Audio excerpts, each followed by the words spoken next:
In this video, you'll learn how to make an app on Adalo in just a few minutes without writing a single line of code using one of the most powerful no-code platforms out there. First, go to adalo.com and sign up for a free account.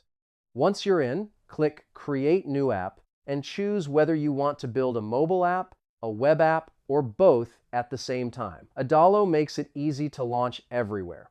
Next, pick a template that matches your idea or start from a blank canvas for full creative control.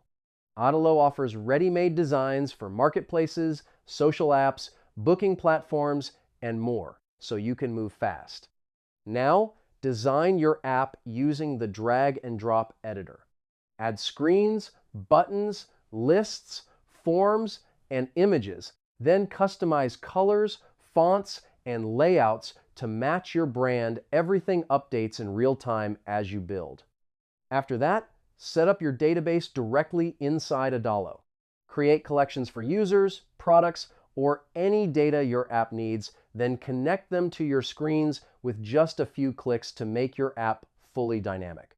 Once your app is ready, click Publish.